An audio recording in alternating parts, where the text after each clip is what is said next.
mas ela tá mais solta ali, ela já faz até dá um passinho ali no final, tá se sentindo mais olha para um segura. lado, olha para o outro, ninguém tá olhando, opa, vou sensualizar. Dá pra ver claramente quem dança bem e quem dança mal da família aqui.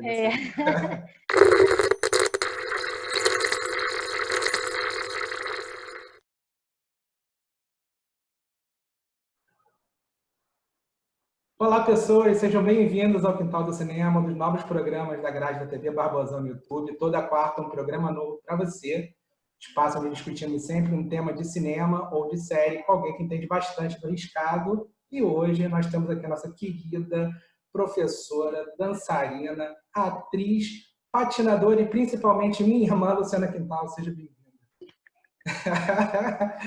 Animação, começamos o programa lá no alto. Já gostei da apresentação, só de não incluir apelido constrangedor já está ótimo. Vamos evitar, vamos evitar. Vamos evitar. Mas eu queria incluir aí que eu sou estudante de dança, né? Sim. E principalmente agradecer esse espaço, né, da gente poder discutir a dança. Então, eu fico muito agradecida por esse espaço da gente poder discutir assuntos cabeças, incluindo a dança. Exatamente. Cabeça e diversão, né? Vamos falar de um filme que é bem marcante e nostálgico. O nosso programa hoje vai caprichar na nostalgia. E cada convidado escolhe um filme. O filme hoje escolhido é Dirty Dancing, filme de 1987, pasmem os senhores, estrelado por Jennifer Grey e Patrick Swayze, que conta a jornada de Baby, uma jovem que vai com a família para uma colônia de férias dos anos 60. E em sua jornada de amadurecimento, ela se envolve através da dança com o dançarino Johnny. Mas o programa hoje não é só sobre o filme, não. O programa dessa semana nós vamos falar primeiro sobre o Dirty Dancing especificamente, depois vamos aproveitar o conhecimento da Luciana, que além de dançarina, ela faz faculdade na FRJ de dança, para a gente fazer um panorama geral da dança no cinema, não só os filmes de dança, mas também os filmes que têm alguma cena de dança marcante. Por que a gente vai falar sobre Dirty Dancing? Por que é legal falar sobre esse filme tão icônico, Luciana? Então, primeiro eu queria dizer que o filme é de 1987, mas eu sou de 84, eu assisti o filme depois, tá? Não vai aí aumentar a minha idade, não.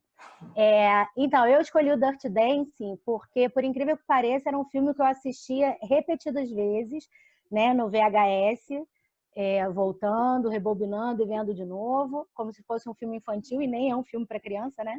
Não. Mas, enfim, quem foi criado nos anos 90, até que é educativo assistir Dirty Dancing, na verdade. Com certeza. Então, eu assistia muito, eu era apaixonada pelo filme. Eu acho que, se o filme é de 87, eu assistia ele, assim, 6, 7 anos depois, né? E foi um filme que marcou muito, que eu decorei as falas. E é isso, é um filme que eu vou adorar falar sobre. Passos também, né? Talvez.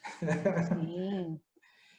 É um filme que é um filme preferido de muita gente, marcou muito, assim, pode ser de um filme comercial, um filme que, né, tem um roteiro que patina um pouquinho, assim, principalmente na questão dos diálogos, mas muito se deve não só pelo romance, pela dança, mas pela protagonista, né, que é a coisa da Baby, que ela chega na colônia de férias como o patinho feio, mesmo na família ela não se sente a irmã preferida. Você acha que a identificação maior que as pessoas têm com o filme vai da protagonista, dessa jornada de patinho feio dela, que vira um cisne lindo, arrasa dançando no final? Ou você acha que é o combo, que é o combo também do romance, do musical? Eu acho que sim, e acho ao mesmo tempo que é o combo, porque todo mundo gosta né, de ver essa linha aí da superação, né, de mostrar que a gente pode tudo. E eu acho que a questão do combo, né, o que chama mais atenção ali, é porque toda essa comunicação, toda essa história, ela é feita através da dança, né? Inclusive a Baby, quando chega, ela vai fazer, acho que uma aula de mambo, né? Aí tá ela ali toda, né, sem jeito, mandou lembrança, para mostrar como ela não se encaixa, né? E a partir ali da dança, do interesse dela pela dança, é que vai desenvolver o romance, vai desenvolver até essa questão de afastar ela daquela infantilidade, né? Porque até o próprio apelido Baby E é até interessante que eu não sei se você viu, mas depois que a gente combinou de conversar, eu assisti a versão nova. Parabéns. E Pela coragem. coragem, muita coragem. A pequena Miss Sunshine, que é a protagonista. Valeu a pena por alguma coisa. Pois é, eu estava esperando ela fazer a dança da tigresa, mas não fez. Então, eu percebi que nessa segunda versão teve uma preocupação maior de explicar os diálogos do que na primeira, Sim. né? E achei até um pouco óbvio demais, né? E principalmente essa questão do baby, né? Não, eu era chamada de baby em 1963, antes da viagem, era uma coisa que eu não me importava. Tipo, depois daquela viagem, ela passou por uma transição de menina para mulher e ela passou a não ser mais a baby. Agora ela é a Frances, né? Dançarina, beijo. É isso, eu acho que o combo, então, a partir da dança, faz com que atraia o público em geral. Você comentou que no filme novo vai ser mais explicado, mas porque esse filme, os diálogos são explicativos demais, essa versão de 87, né? E chega a ter uma trama do Johnny, que é um momento de crise dele no filme, que ele é acusado de roubar uma carteira e que não aparece em momento nenhum, é tudo falado, ó, foi ele que roubou, e ele que explica que ele foi demitido. Mas, por outro lado, com relação a Baby, estruturalmente, o filme apresenta logo a história, né? Com 7 minutos a gente já entende que o filme é um musical por causa dos créditos de abertura, não um musical que os personagens cantam, mas que a música carrega o filme. A gente vê a família chegando na colônia de férias, a gente entende que a outra irmã, que é considerada bonita, paparicada, a gente entende que a Baby é a protagonista, como funciona ali a dinâmica com os pais e a colônia de férias. Mas em termos de diálogo, que tudo é muito contado e é muito explicado e derruba um pouco somente o final do filme. Você não acha que Acho, até por isso que eu fiquei indignada que a versão nova tenta explicar mais ainda, tipo, não, algumas tramas são até um pouco diferentes e tal, mas é uma explicação muito desnecessária, né? Sobre a questão da família, né, que já parece aí evidente logo que eles chegam, a Lisa, né, a irmã, ela já chega e fala: mãe, meu Deus, eu não trouxe o sapato tal, que vai combinar com o vestido. É caricato, aí fica né?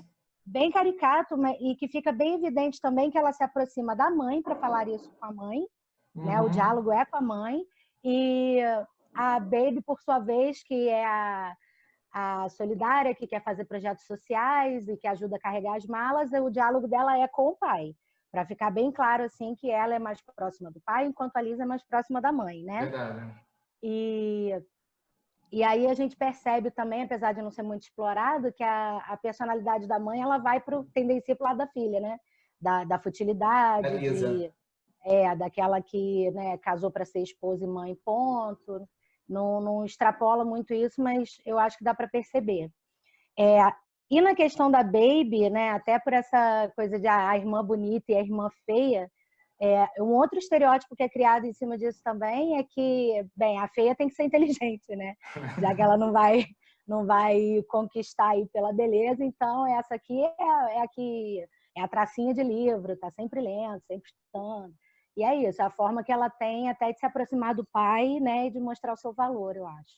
Mas isso é bem feito, porque a Baby, ela é inteligente e ela é prestativa, ela, mesmo assim, sendo o underdog da história, ela corre atrás das coisas. E quando ela começa a se envolver com o Johnny, com o personagem do Patrick Swayze, a gente vê esse contraponto que isso eu acho legal, que ele é um cara dançarino, ele é um cara bonitão, ele é o ídolo lá praticamente dos dançarinos, mas ele também mostra insegurança, ele quer que o pai dela a aceite como namorado. E o arco da Baby, ao mesmo tempo, do romance também dos dois, vai muito da questão dela dançando. Ela evolui como dançarina, assim como ela evolui como pessoa, e assim como o romance deles evolui. Agora, caindo já para a parte da dança. Como você acha que isso acompanha bem o jeito que ele evolui como dançarina? Que você falou que a primeira cena ela dança toda troncha, no final ela consegue dar o salto, arrasa. Você acha que, em termos de dança, você acha que acompanha bem essa evolução? O filme mostra bem ela melhorando como dançarina?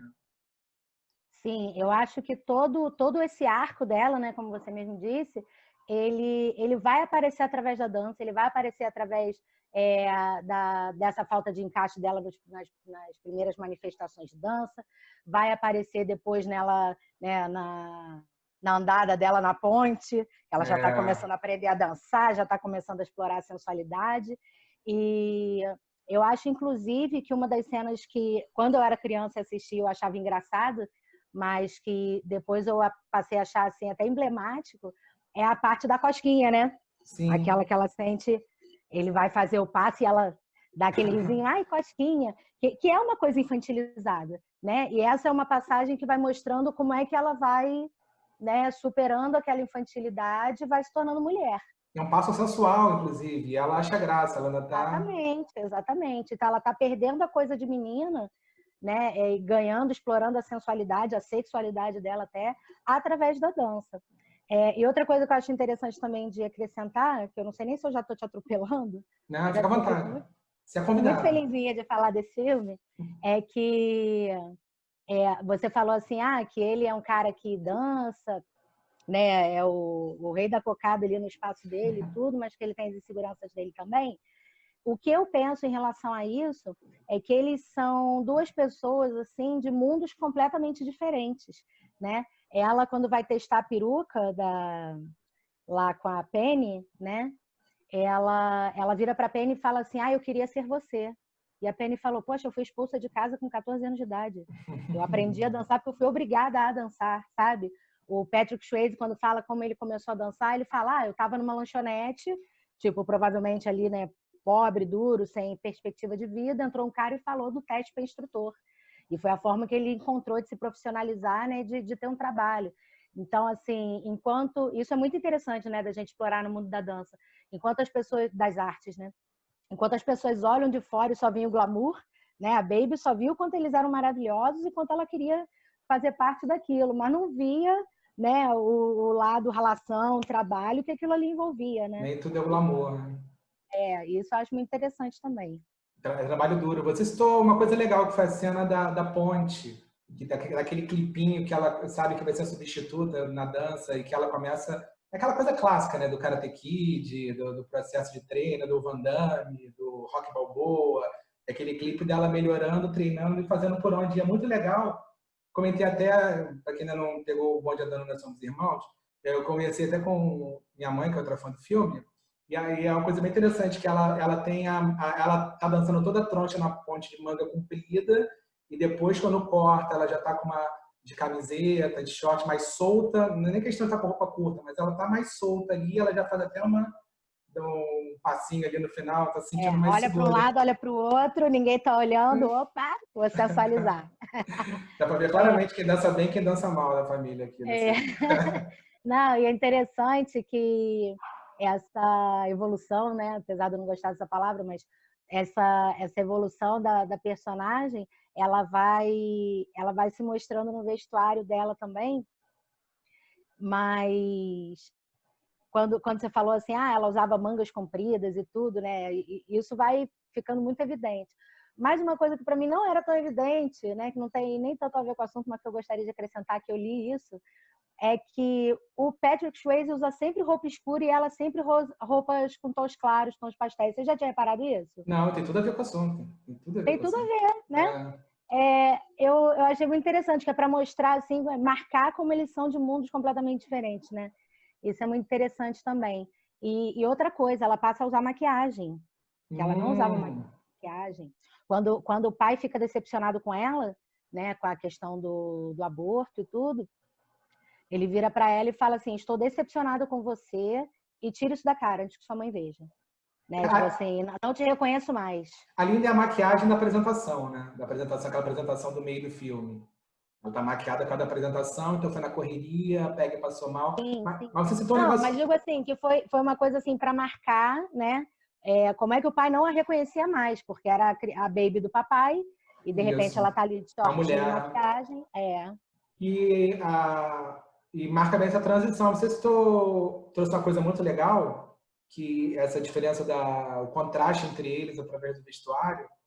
E a gente até conversou quando estava combinando aqui da pauta que o romance deles vai se desenvolvendo conforme é mostrado sempre através da dança. Até a primeira noite de amor deles é uma cena de dança, que nós vamos até falar depois. Mas você acha que seria impossível um casal desse, que tem tanta coisa em comum, que o tempo mostra que eles combinam, que eles ficassem juntos num outro contexto, fora daquela dança na colônia de férias? Então, impossível eu acho uma palavra muito forte, mas eu acho improvável. Porque, como eu estava dizendo assim, eles são de mundos completamente diferentes, né? Uhum. E isso faz também, né, que a vivência de cada um faça com que cada um tenha uma visão de mundo completamente diferente. Ela tem uma visão completamente otimista, não, se isso não der certo, eu vou lá e vou tentar e vou fazer, enquanto ele tem tipo, pô, eu só me ferro, né? O seu pai me trata como nada porque eu não sou nada, né? Eles têm uma visão completamente diferente. Então, eu acredito que ele, se não fosse a dança, se não fosse aquele verão, aquele momento, eles não se aproximariam, né? E até porque o próprio, eu ia chamar de Patrick Swayze, porque eu me sinto tão íntima, mas Pode chamar. Não, sim, mas estamos falando de Johnny Castle, não é de Patrick Swayze. Johnny, ele tem uma dor, né, em cima dessa dificuldade, né, que ele encontra, ele se sente menosprezado. Logo no início do filme, o Kellerman, né, o chefão, chega lá no salão e fala assim, vocês garçons são estudantes de Harvard, Yale e tudo, são selecionados, vocês têm que ser românticos com as hóspedes. Vocês, equipe de entretenimento, eu adorei essa palavra, equipe de entretenimento, vocês não. Vocês mantêm as mãos de vocês no lugar de vocês, no bolso, sei lá, e vocês só estão aqui para ensinar a dançar, apenas, ponto.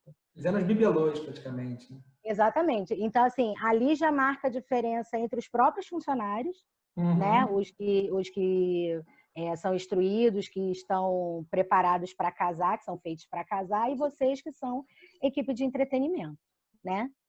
Aí ele se sente, ele não tem aproximação nenhuma com essa equipe de garçons, pelo contrário, né? Ele adora dar uns bons bufetes lá no Robbie, Mereceu, né? Mereceu. Não tem essa aproximação e ele se sente menosprezado em relação, né, ao mundo. A própria relação dele com o pai da Baby, né, que faz assim, ele mostrar o quanto ele quer ser aprovado. Eu sonhei que o seu pai... Aceito. Exatamente.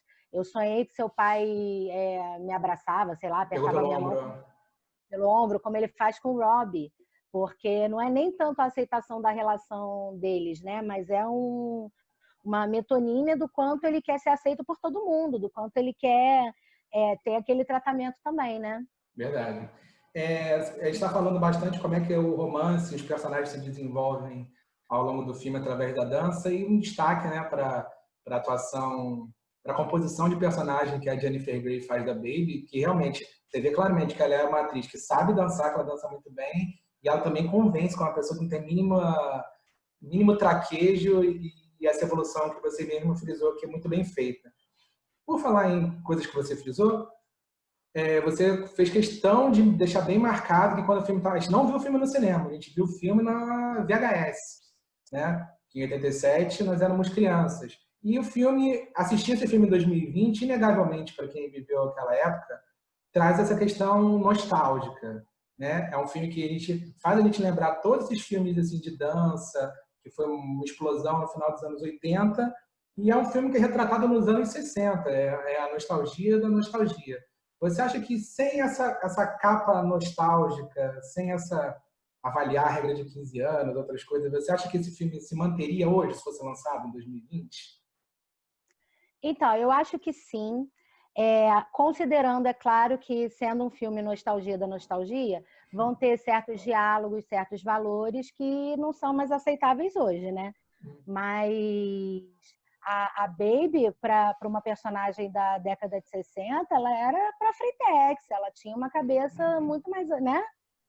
Muito, muito além do que aquele pensamento de eu sou a menininha para casar. Exatamente. Eu acho até engraçado que o Neil Kellerman, que é o filho do dono, né?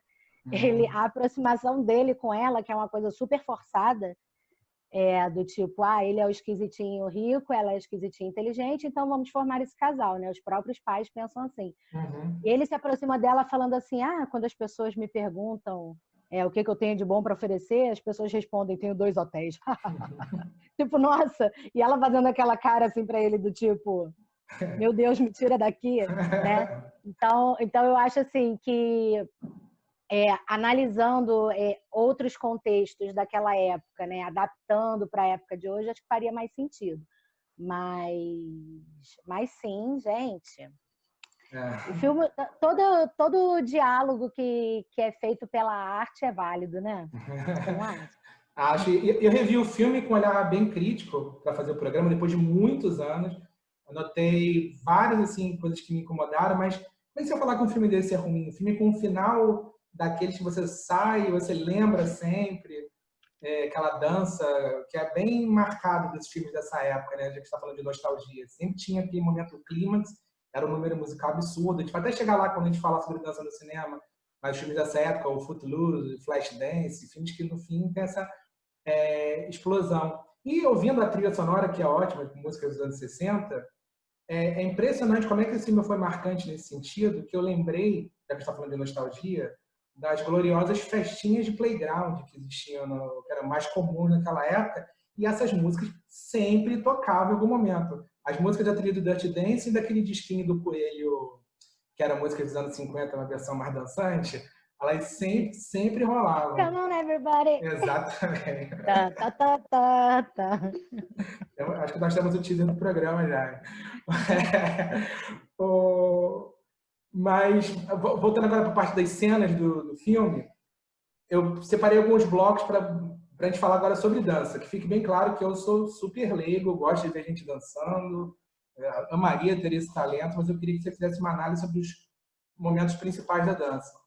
Você falou sobre o contraste entre os funcionários e os hóspedes, e logo de cara já tem aquela cena, né, do pessoal dançando um para lá e dois para cá, os hóspedes, e quando a Baby chega entre os dançarinos, é uma loucura, né?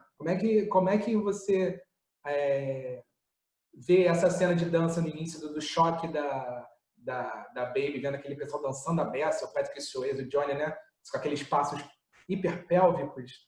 E como é que você vê assim, sobre a análise da dança, essas duas cenas, esse contraste? Então, eu vejo da seguinte forma.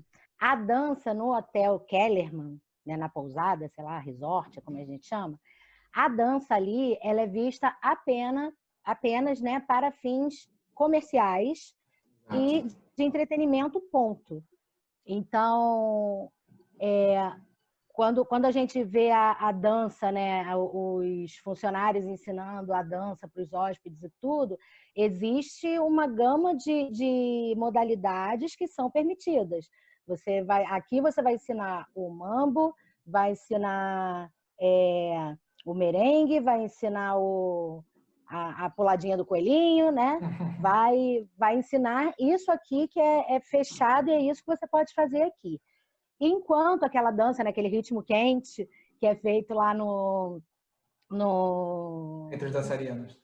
Entre os funcionários, é uma dança que, claro, né, ela é muito mais sensual, ela tem uma outra proposta, mas que ela representa a liberdade criativa, né, que aquele espaço de entretenimento e de comércio não proporciona.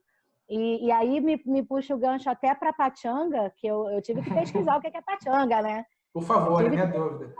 Pois é.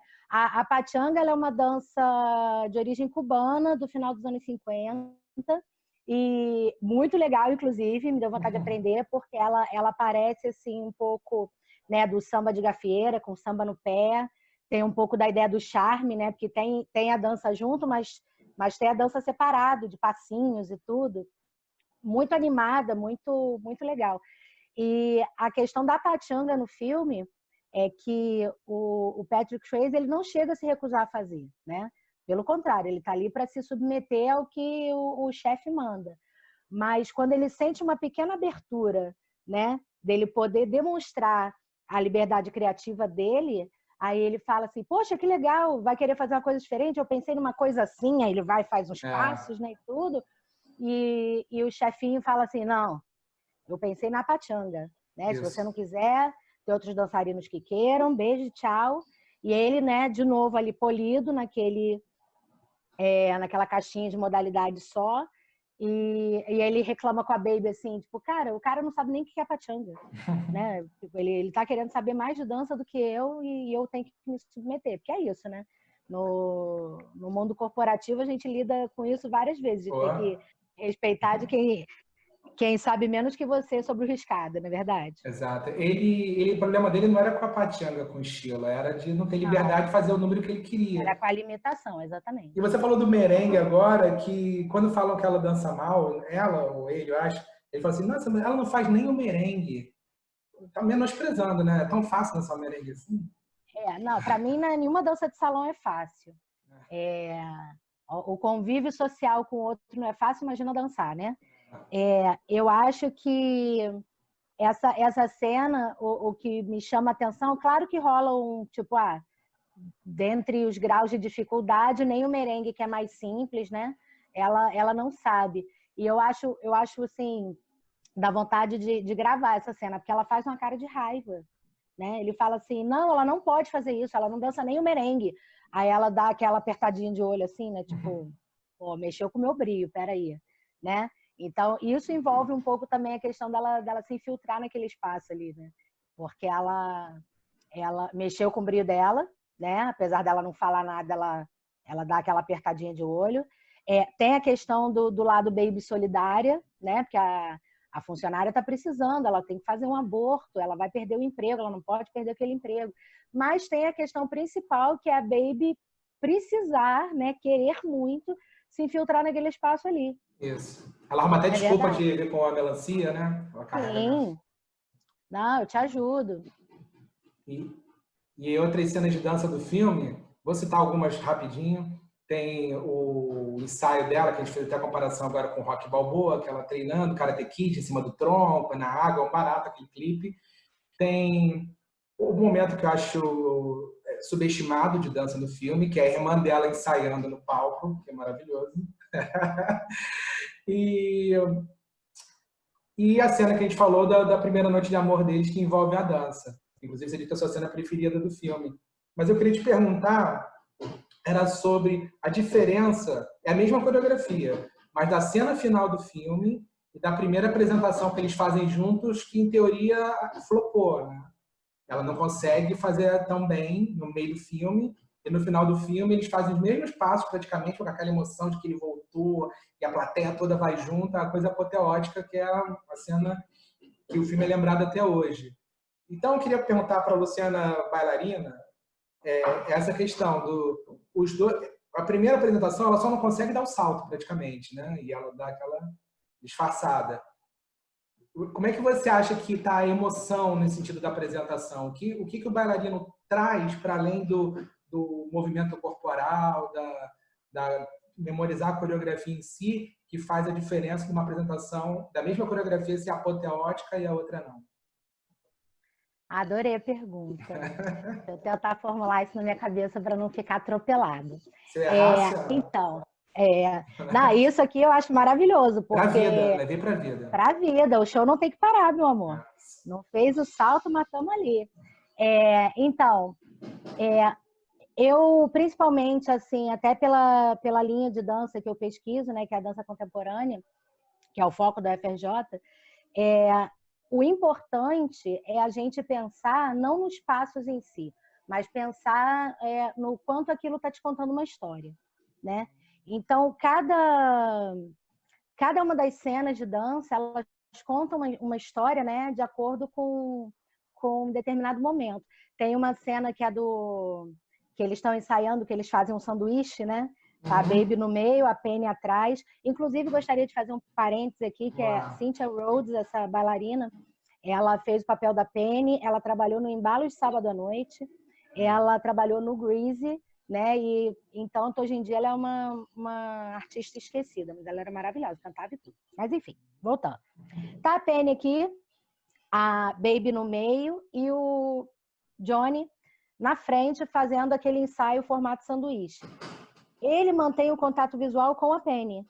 apesar dele estar dançando com a Baby, ele teria, né, que manter o contato visual com a Baby. Mas mostrando como é que, tipo, Penny, tô fazendo isso aqui por você, sabe? Então, assim, tem um diálogo incutido em cada uma dessas cenas, né? Isso que eu acho mais interessante. Sobre a cena a diferença, né, da cena da apresentação com a cena final, né? Isso fica muito mais evidente porque os passos, inclusive, são os mesmos. Você reparou isso? Os passos são os mesmos. E aquela cena ali, né, da apresentação, né, tem toda aquela carga de conflito, de preocupação, de medo, de ver que o casal Schumacher de velhinho está ali, que eles podiam ser vistos, serem descobertos e tudo, e não conseguiu fazer o salto. Tem toda essa tensão em cima daquela contação de história ali. A narrativa do final já é outra. Já é, né, a parte em que ele chega e ninguém deixa a Baby no canto, e a família, né, ela é a parte que ela meio que assume essa nova Baby para a família, que o pai e a mãe ficam assim, nossa, você sabia que ela fazia isso, né? E aí já tem uma outra história para contar. E já não a história de, eu estou aqui ajudando a cobrir o buraco que a Penny deixou. Mas sim, estamos contando a nossa história, o que a gente viveu nesse verão aqui, né? Ai, gente, que emoção. Você falou uma coisa bem interessante em termos de narrativas também, né? Que a gente falou bastante sobre o desenvolvimento, o arco desses personagens no filme, dos dois protagonistas, mas essa coreografia também pode ser vista como uma personagem. A gente vê a mesma coreografia em 3 momentos. A Baby ensaiando com o Johnny, a primeira apresentação que, embora não seja um desastre, flopou, ela fica, tanto que ele falou assim, não, tá bem, ela fica decepcionada. E o final, eu não danço nada falando que a apresentação flopou. E a do final, que é a conclusão do filme maravilhoso. E para fechar o filme, para a gente entrar agora direto na dança no cinema, eu só queria falar sobre a colônia de férias do Kellermans, que ela, mesmo vista hoje como antiga, defasada, o animador da colônia de férias era o Newman do Seinfeld. Então, já acho que é um ponto que não pode deixar de ser dito aqui. E a mãe é Gilmore Girl, né? Quer dizer, tá todo mundo lá. O Newman você só não pode botar para cuidar de dinossauro, né? Que no Parque do Dinossauro não deu muito certo. Vamos fazer agora, já que a gente falou do Dirty Dancing, que é o filme, um dos filmes assim do final dos anos 80, de dança. Né? Hoje a gente tem um boom diferente também de filme, muitos filmes de dança na Netflix, no cinema, mas essa época era essa questão, no filme tinha um personagem que se superava, que tinha um final que tinha aquela dança apoteótica. E vem logo à cabeça o Flashdance e o Footloose, né? Em situações diferentes. Como é que você vê essa leva de filmes que despertam tanta nostalgia na gente, com ênfase sempre nesse final, né? Da pessoa chegar lá e dançar pra caramba e roubar o filme. Eu acho que é um formato, né? Que fazia sucesso na época, uma fórmula que dava certo na época. E a dança ela tem essa narrativa para muitas pessoas também, né? De mostrar a superação, né? De você não conseguir fazer o salto, de você não se sentir capaz o suficiente para entrar num conservatório, né? Ela tem essa questão de superação. Para até ficar mais claro para quem está ouvindo, eu separei filmes de dança em 6 blocos. Um bloco é esses filmes assim dessa época, dos anos 80, os musicais em si, os filmes que o Flashdance entra também, que contam as jornadas de bailarinos, de pessoas do balé, os filmes com apelo mais juvenil, que estão bem em voga hoje em dia, documentários sobre dança e filmes de romance que tem a dança como pano de fundo. Você estava falando sobre a questão desses filmes dos anos 80, de ter essa ideia, né, de superação, que para mim é um formato que dava certo e é ok. Tem também a questão do Footloose, do Grease, que na verdade eu acho que são filmes em que a narrativa elas já não são assim tão importantes quanto os números de dança, né? O que ficou mais marcado de todos eles foram os números de dança. E o que é muito válido também, né? Quem lê o Machado de Assis também não está preocupado de saber se a Capitu traiu ou se não traiu. A gente está lendo aquilo ali porque a gente gosta de literatura e gosta de ler o cara, né? E filmes de dança vão muito nesse sentido também. Tanto que, né, eu gosto sempre de falar que o Flashdance, eu posso incluir esses três, eu acho. Flashdance, o Grease e o Dirty Dancing estão para a dança como Canção do Exílio está para a poesia, né? São os números de dança mais parodiados da história, né? Seja assim, para parafrasear mesmo a história, né, a questão da superação, ou seja, para fazer uma brincadeira, né, com aquelas cenas que ficaram marcadas. E o Flashdance, ele entra nessa outro não é nem um gênero, mas esse outro grupo que eu encaixei aqui, de filmes que conta a jornada de bailarinas. E dentre esses filmes são histórias muito diferentes entre si, que a gente tem do Flashdance, que ela trabalhava e queria dançar, a gente tem já o Cisne Negro, que é sobre uma bailarina profissional que busca a perfeição. A gente tem o Billy Elliot, que é um personagem que quer dançar e tem essa relação com a família. O Sol da Meia-Noite, com Baryshnikov. O próprio Magic Mike, que é sobre strippers, mas também envolve essa jornada deles. E o Frances Ha. Frances Ha já é um filme também que ela é mais sobre a que a gente até conversou essa semana, né? Que é mais sobre a crise dos 30, mas que ela sonhava em ser bailarina de um jeito e tem que se readaptar.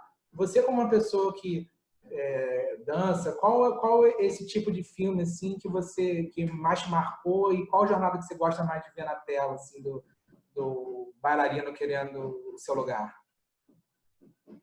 Então, eu acho que os filmes de dança em geral, ou que abordam a dança de alguma forma, todos eles, né, de acordo com a mensagem que ele quer passar, ele vai ter um recorte diferente da dança. Eu acho que todos esses filmes que você citou, existem recortes muito relevantes aí para a gente discutir, né? O Billy Elliot, por exemplo, tem essa questão do sonho de querer ser dançarino, do embate com a família, né? Da questão de gênero, dele ser um menino. E tem muita discussão em cima disso aí. A Frances Ha, que é essa crise dos 30, e como estudante de dança, aí eu posso assinar, fazer uma palestra com todos os estudantes de dança que pensam e questionam a mesma coisa, que tá, e aí? Eu me formei dançarina e agora? Né? O que eu faço da minha vida? E, na verdade, tem muito a ver assim, com a questão do glamour que a gente estava falando antes, né? Quando a gente pensa num profissional de dança, a gente pensa no cara que vai se profissionalizar e entrar para uma companhia famosa e viajar o mundo inteiro dançando, né? Esse é o sonho americano de todo bailarino, mas não. A dança ela tem várias outras vertentes, né? E a gente pode questionar a profissionalização da dança a partir dessas outras vertentes. Você pode ser um crítico de dança, você pode ser, sei lá, um curador, né, de espetáculos, diretor, você pode ser educador, né? E ela tem várias outras ramificações que a gente pode explorar também. Esses filmes, eu acho, o Frances Ha, acho que ele mexe um pouco nessa questão. Você falou tantos filmes, eu gostaria de falar um pouquinho de cada, eu já me perdi um pouco. Mas gostaria de comentar também sobre o outro lado, né, o lado não glamuroso da dança, do bailarino, que tem um pouco no Flashdance, que tem um pouco também no Cisne Negro, apesar, né, do tema ser outro, mas é porque é o lado obscuro disso tudo. A personagem principal da Jennifer Beals, ela era metalúrgica, né? Ela, para sobreviver, ela tinha que trabalhar num ambiente super machista, né? Provavelmente ganhando pouco, para sobreviver, e ela tinha que deixar aquele sonho de lado, porque quando a gente pensa em trabalhar com a dança, trabalhar com as artes, a gente pensa que a gente não vai conseguir se sustentar, né? Tem essa questão. E na questão da Natalie Portman, do Cisne Negro, é Nina, né? Nina Sayers. A Nina, maravilhosa, né? Vou até parar por aqui, senão eu fico falando só de Natalie Ganhou Portman. foi pouco Oscar para esse filme. Exatamente.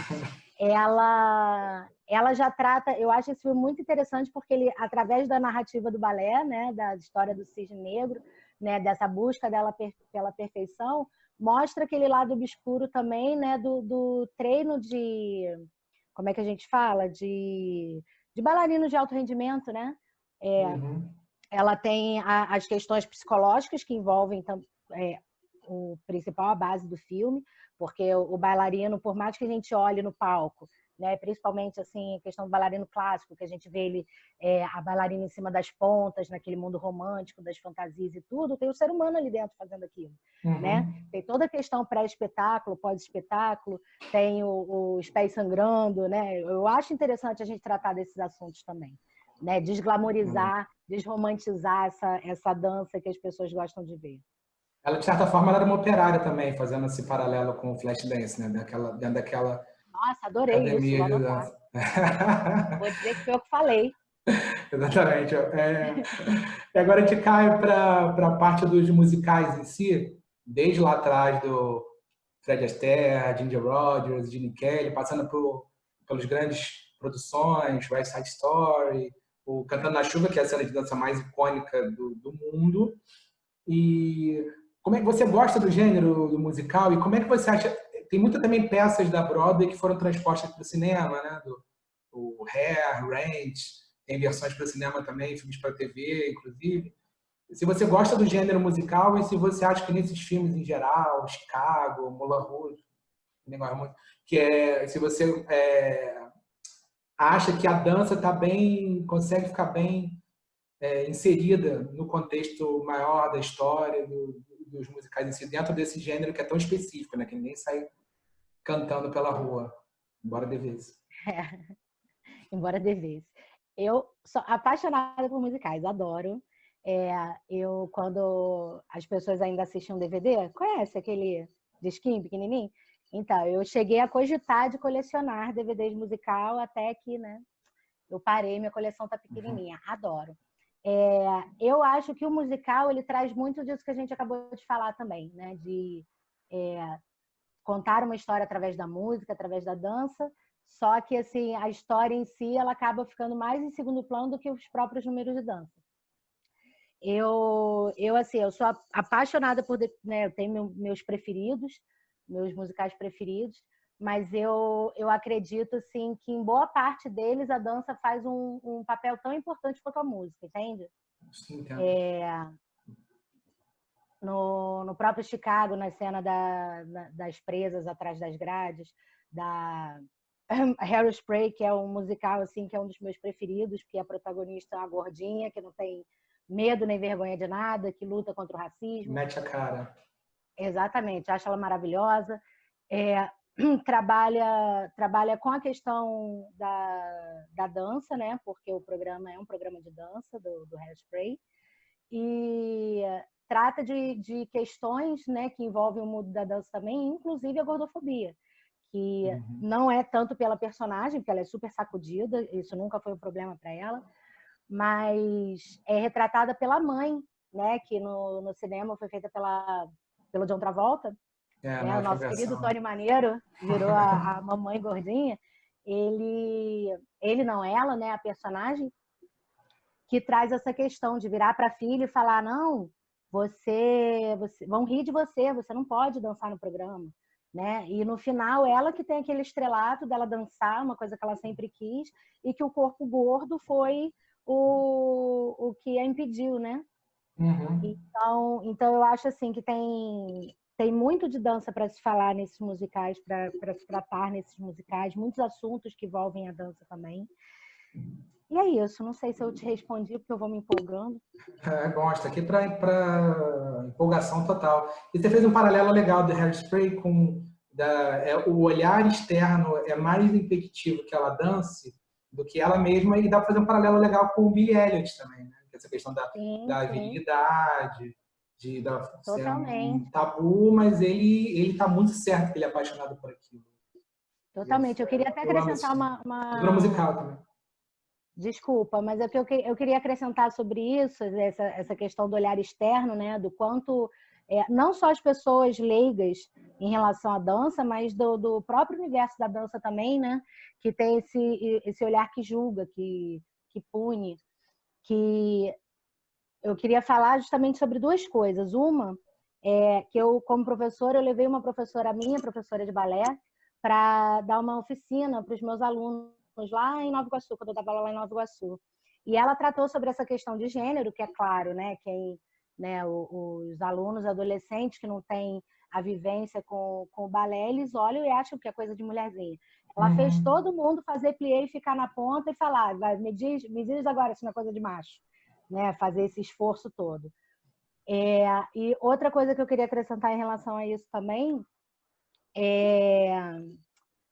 é como que muitas bailarinas estão, né, bailarinas em potencial estão aí soltas pelo mundo por causa desse olhar julgador, né?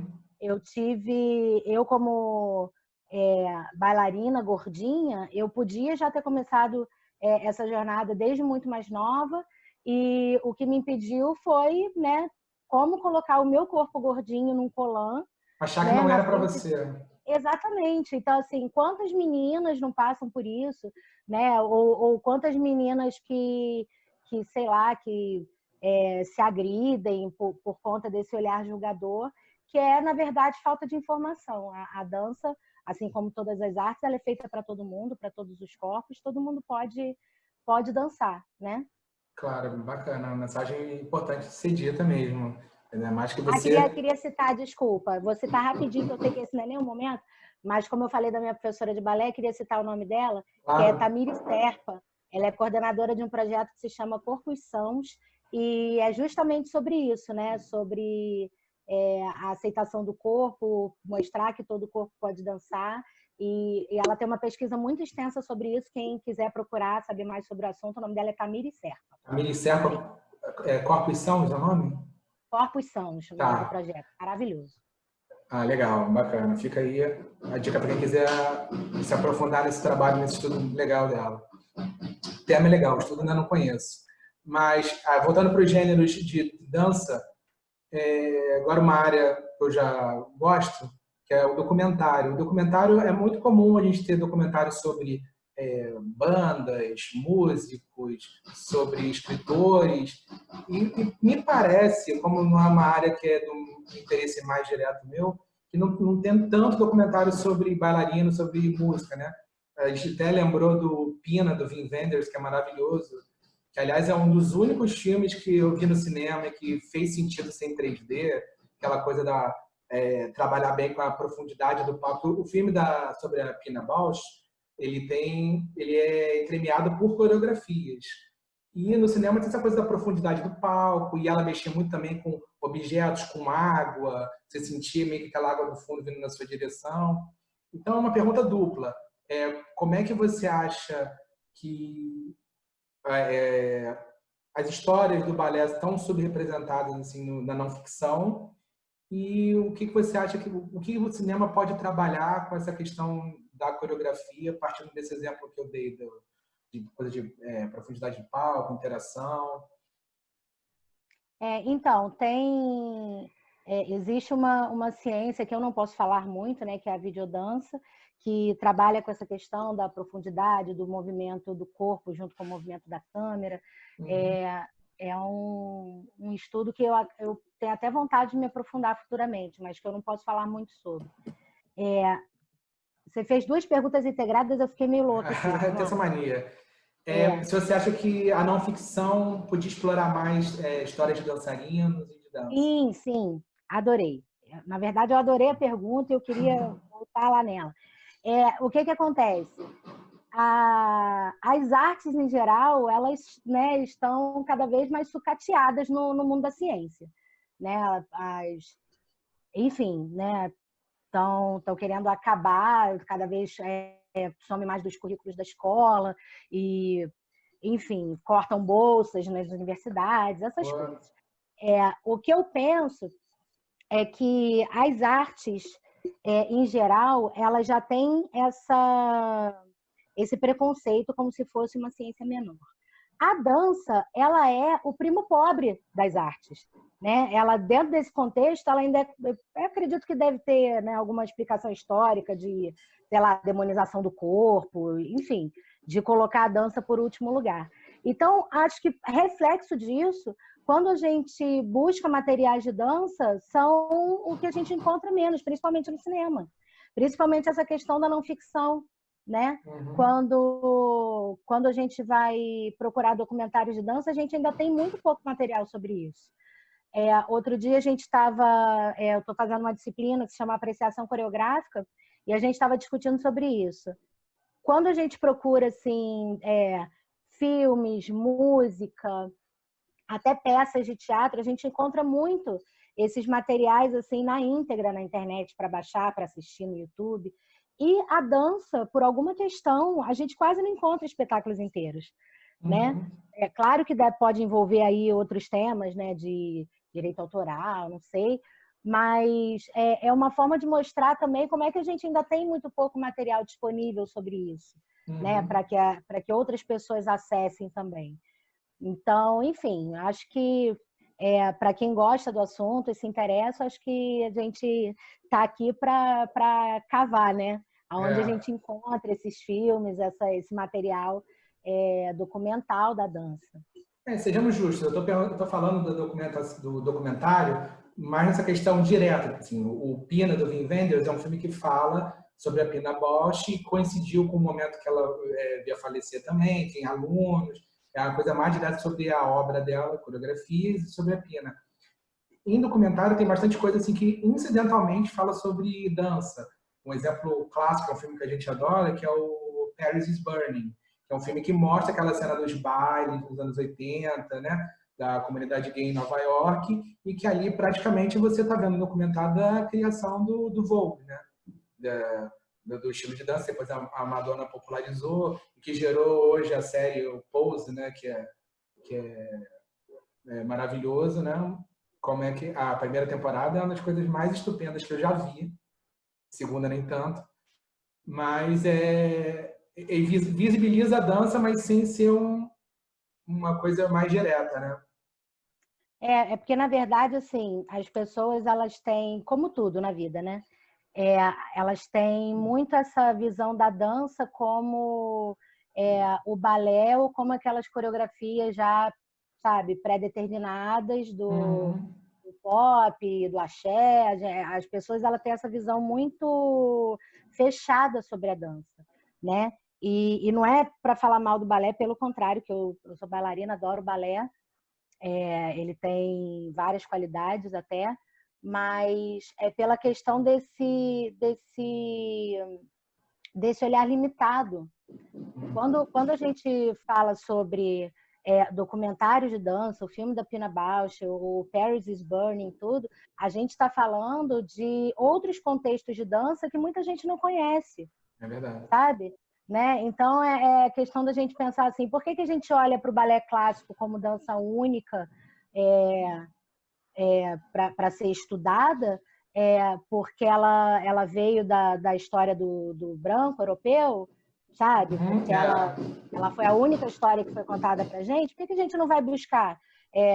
O Paris is Burning é um documentário sensacional, né? Eu aconselho até quem gostaria de ver Pose que veja o documentário antes para entender como é que funcionava o processo das balls e tudo, da competição, porque é um registro histórico assim que é o tipo de coisa que a gente precisa buscar. Por que as pessoas não buscam sobre cultura popular, sobre danças indígenas, né? Porque não é o que está nos livros. Né? Nos livros a gente encontra só o que é clássico, o que queriam mostrar para a gente. Então, eu acho que cabe aí, né, não só os curiosos, mas principalmente aos pesquisadores, explorar mais, né, quais as danças a gente tem, que danças a gente pode, né, divulgar para o grande público. Sem acesso não tem como atrair interesse, existe interesse. Exatamente.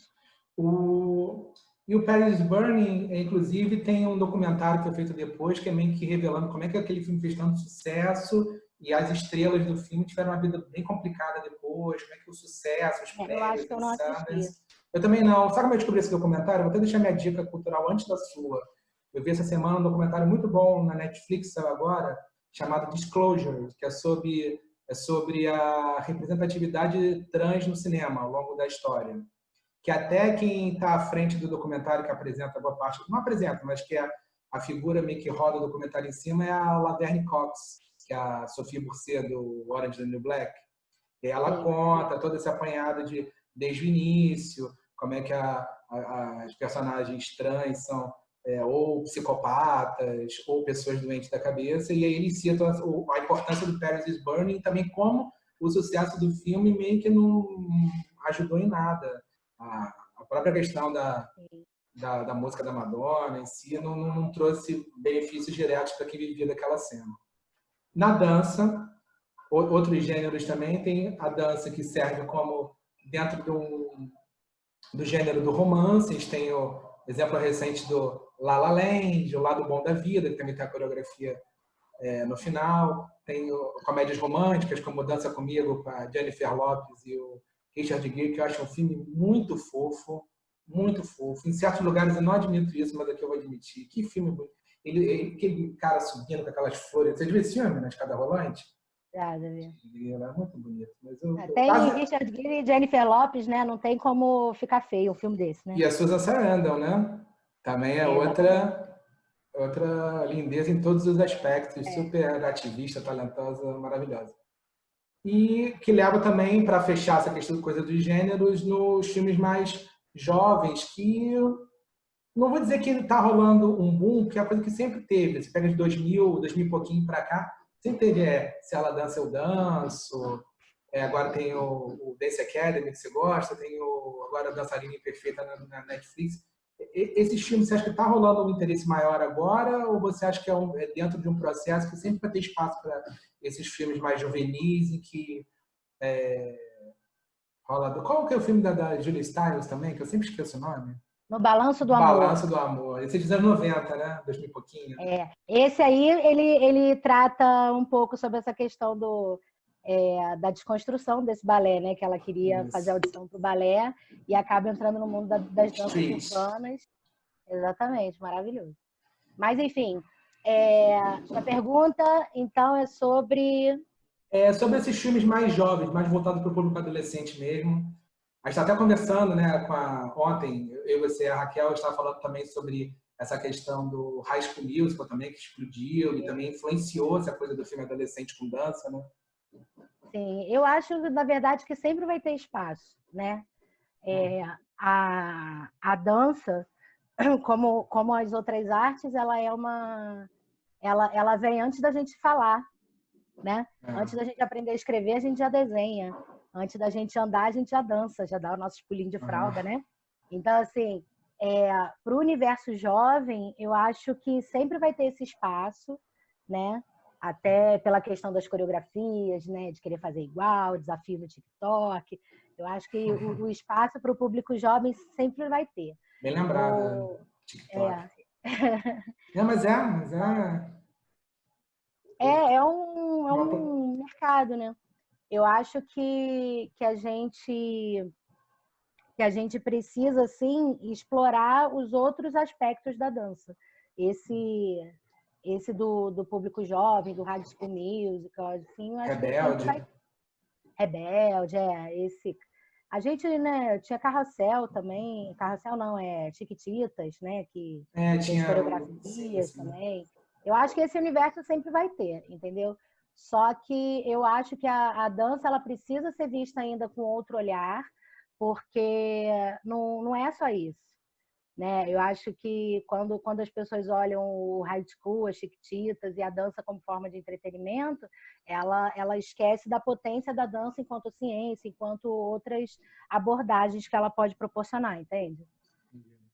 Não sei se eu te respondi. Respondeu sim, claro. E você falou do TikTok, é legal que tem sido uma plataforma, a gente até riu, mas é uma plataforma que tem sido muito boa para aproximar, não que ele estivesse longe, mas aproxima muito o adolescente da dança e da música pop também. Tem artistas da música pop que usam como plataforma os refrões. Tem refrão hoje pensado para o TikTok. É uma plataforma bem atuante mesmo, embora que a gente a gente é velho e paia, a gente é velho e paia, a gente às vezes não tá ligado. Agora, para fechar essa parte do cinema, os filmes que não tratam de dança e que têm cenas de dança icônicas, né? A gente falou eu anotei aqui nas nossas conversas do Pulp Fiction, que tem a cena do onipresente John Travolta nesse assunto, né? Que maravilhoso. É uma cena também que não é um filme de dança, mas é a cena, talvez seja a cena mais marcante do filme.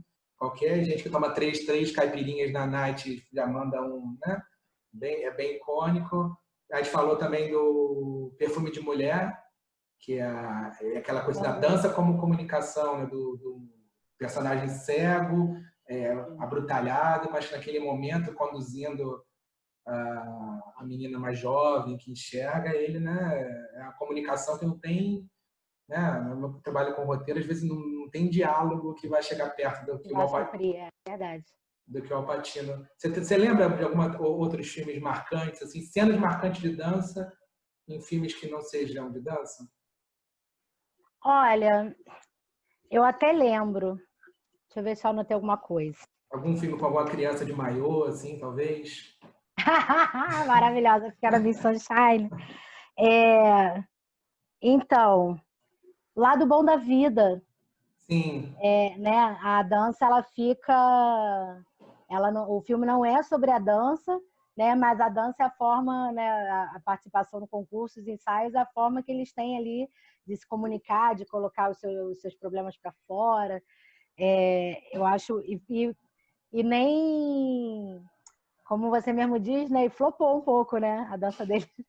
Em termos técnicos, sim.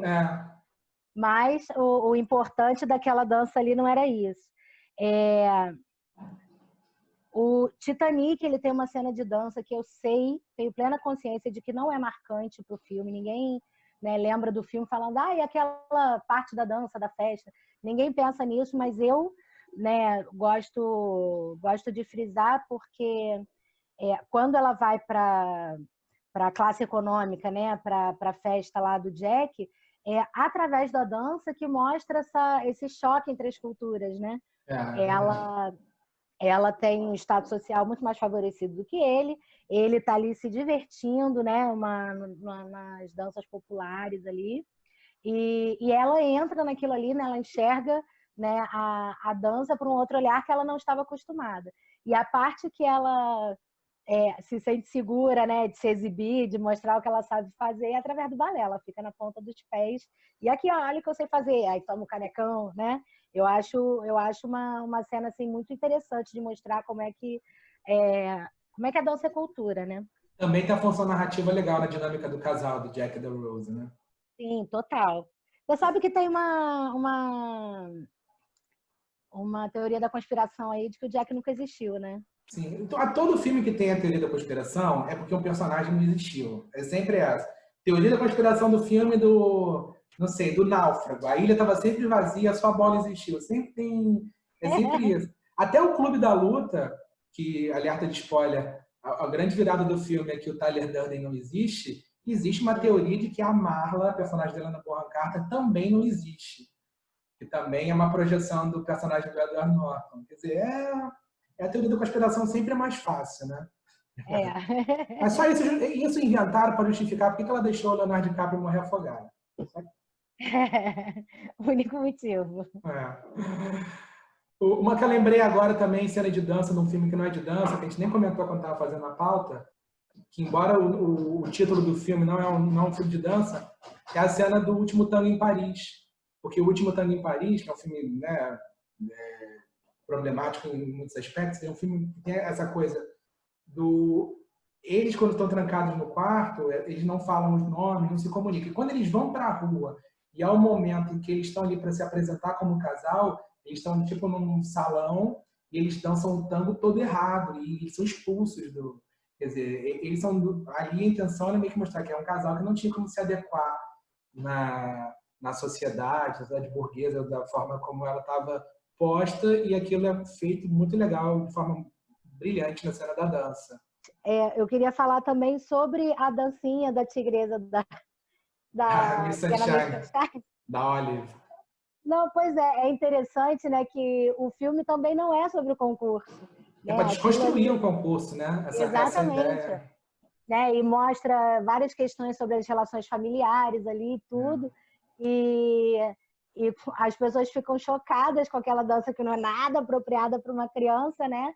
Mas eu posso estar enganada, acho que foi o avô que ensinou a dança, não foi? Foi. Foi o avô que ensinou, ou seja, era a E tava visão de dança no. que ele tinha. E cadê seu avô? Tá no porta-mala. É, era a visão de dança que ele tinha. Então, assim, foi a forma que ele teve, né, de ensinar para ela. Eu acho barata aquela E coisa. a virada do filme, que é o momento em que a família se une, né? Quando o pessoal vê que, em teoria, ela está exposta, ela vai ser ridicularizada, e todo mundo dá a cara e sobe no palco, faz a dancinha, né? Exatamente. É muito legal. Uma também de filmes de dança, que não é de dança, mas de dança, é a abertura do Faça a Coisa Certa, que é uma das aberturas mais espetaculares de cinema, que é com a Rose Perez dançando, o Fight the Power do Public Enemy. O Ou ou Nada, né, que são quando eles ficam dançando na fila do banco, também é bastante marcante. E para não dizer que eu não falei de cinema brasileiro, a gente está falando só de filme gringo, tem a dança da gaitinha do Chicó, né, da ressurreição do João Grilo, que é uma dança também bem legal. A dança importante. Ainda mais uma de filme brasileiro também, você viu, chegou a ver a Tatuagem, do Hilton Lacerda?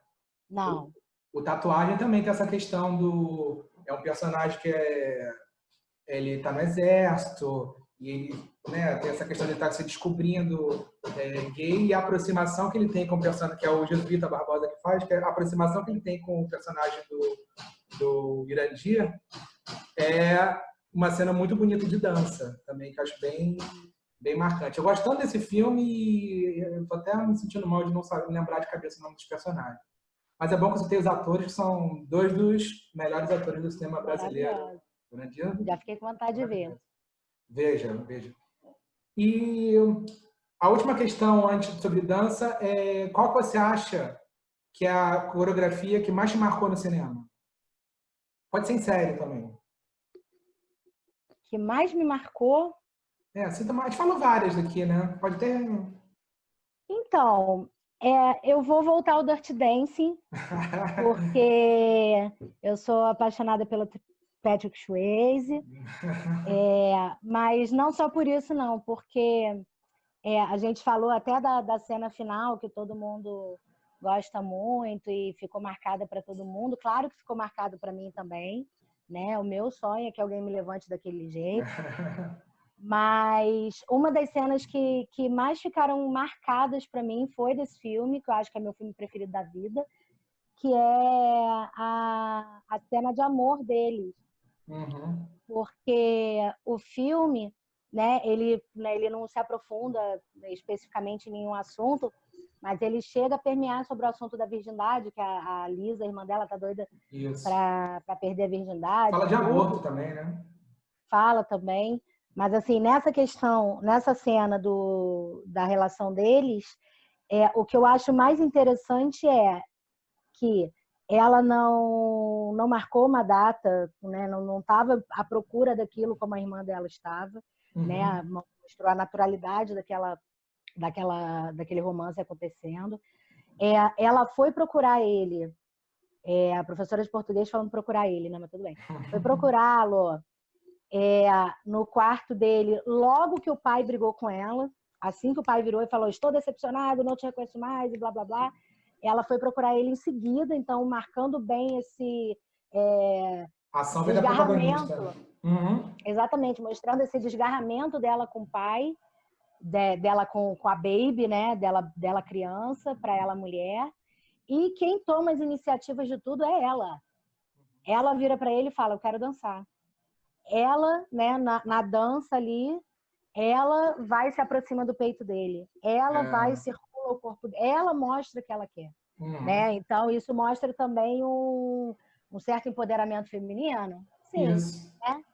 Além de ser sensualíssima. A gente não vê nada explicitamente ali em relação ao sexo, mas é uma cena sensualíssima. Então, para mim, a minha cena preferida foi a cena de dança assim, que mais ficou marcante. Bacana. É um filme que a gente sempre lembra por causa do final, mas Exatamente. realmente a cena Mas bonita é e uma bem cena que me toca feita. até hoje, que sempre que eu assisto, eu sinto aquele arrepio na espinha, assim, tipo, nossa, sabe? Como contar tudo isso numa cena. Muito... E é uma cena pequena, né? Uma cena curta. Então eu quero opinar também, já que até que eu te passei como dever de casa, a abertura do clímax, né? Do filme Clímax, aquela cena Ah, de dança. foi! Eu já tinha assistido essa abertura, Que porque você, loucura! quando viu, ficou animadíssimo para eu ver. Eu Eu vi no assisti na tua casa cinema. até. Foi. Eu assisti na sua casa. Eu ainda não vi o Eu filme. não gosto E, do filme, inclusive. não, eu confesso É. que pela história eu fiquei com um pouco de medo até, mas eu vou assistir. Não é ruim, Essa mas eu não cena, gosto. essa cena do início que você pediu para eu ver e que eu assisti novamente, ela é maravilhosa, É, uma muito loucura. maravilhosa. E ela, pô, Vogue totalmente, né? Isso. Ela tem o jogo de mãos, ela tem o catwalk, ela tem Fita. vários dançarinos, fita. Não, e isso é uma coisa que eu ia falar também, que o próprio Vogue, ele tem várias ramificações, várias categorias dentro dele, Uhum. né? Então, isso faz com que ele beba da fonte aí da ginástica, né? Das fitas, das danças É, urbanas, várias outras danças. É uma cena muito maravilhosa. E também vários corpos dançantes, né? Que é sim. bom, É, bom de... frisar, que são vários corpos diferentes dançando. e, Maravilhosa cena. Dá né, e vontade de tem. ver. Acho que você tá só com a mão no microfone, Lu. Tá não? Ah, tá. Eu saí do clímax para falar do seu microfone, mas o clímax é uma coisa legal que você falou do Vogue, da fita e da dança de rua e tudo aceleradaço. E é uma maneira como é filmado os movimentos de câmera, um plano sequência, pelo menos não tem nenhum corte aparente. E a impressão que eu tive vendo no cinema, o filme, é que a cena tinha uns 20 minutos, e agora eu fui ver, ela tem 6. Cinco, é. Ela não é tão grande assim. E Não, mas é porque é muita informação junta. no cinema eu falei assim, caramba, naquela telona. Eu acho essa cena de dança em cinema para mim é a que me marcou mais. Até por ter visto no cinema também, é a que É, mais me marcou. outro impacto, né? Para quem não E tem a conhece, vocalização também, que é presente no Vogue. Enquanto rola a música e tudo, tá a pessoa atrás no microfone. Tá, tá, tá, tá, tá, tá, tá, tá, tá, é, tá. Aí vem um grupo dançando na frente. Uau! Né? é, Tem um... Muito legal, muito e legal o mesmo. DJ também sai uma hora lá da picape também, arrasa no Sim, meio da, sim, da e pista. vem arrasar na pista. Exatamente. Para quem não conhece, o filme Clímax, dirigido pelo Gaspar Noé, está disponível na Netflix. Se não quiser assistir o filme todo, tem um Assiste a cena. prólogo entre mais ou menos os, sei lá, os 8 e 16 minutos de filme. É sensacional. Fechamos então a parte de cinema, né? Foi o clímax sobre o clímax. Ah! Acho que você não está liberado ainda não, Luciana. Agora que era de ir embora, quero que você dê a dica cultural, uma dica cultural para todo mundo que está assistindo, como é de praxe aqui no Quintal do Cinema. Tá bom, então eu vou dar uma dica, puxando a brasa para minha sardinha. Poderia indicar um livro? Poderia indicar um filme? Poderia, mas eu vou indicar um espetáculo de dança. Isso. Então, também de acordo, eu até citei, né, no meio da nossa conversa, essa disciplina que eu estou fazendo, que eu estou curtindo muito, chama Apreciação Coreográfica, que a gente analisou essa obra, que é do Christian Duarte, um bailarino brasileiro, que se chama, me corrija se eu falhar no inglês, hein? Se chama The Hot 100 Choreographers.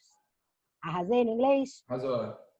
Que é muito legal, porque ela é uma leitura muito subjetiva, né, de uma lista de 100 coreógrafos, né, que fizeram parte aí do percurso formativo do Christian, e tem a ver com uma obra do Peter Davis, né, que é um artista britânico, que fez The Hot 100, da lista dele das artes visuais. E aí eu acho que é um espetáculo assim maravilhoso para quem quer buscar a conhecer sobre a dança contemporânea, porque não só mostra essa subjetividade da construção, né, a partir do olhar do bailarino, do intérprete criador do Christian Duarte, mas também por essa questão da intertextualidade, né? Ele fornece ali mecanismos de você pesquisar da onde ele tirou aqueles gestos. Tem gestos desde Isadora Duncan a Beyoncé, sabe? Então, eu acho que é um material muito legal e o mais importante que está disponível, o espetáculo na íntegra, está disponível na internet. Então, se chama The Hot 100 Choreographers, do bailarino Christian Christian Duarte. Duarte, tá aí. Tem dica de dança aqui também, gostei de ver. Hoje, então, com a dica dessa, hoje o quintal, pela primeira vez com 2 quintais, o Quintal do Cinema está realmente fazendo juízo ao nome, e hoje foi um pouquinho de Quintal da Dança também. Uma grande honra te receber, minha irmã querida, da vida, da família, de tudo. Eu te amo muito. Muito obrigado pela sua presença, Luciana. E espero todo mundo semana que vem com mais um Quintal do Cinema. Tchau, tchau, gente.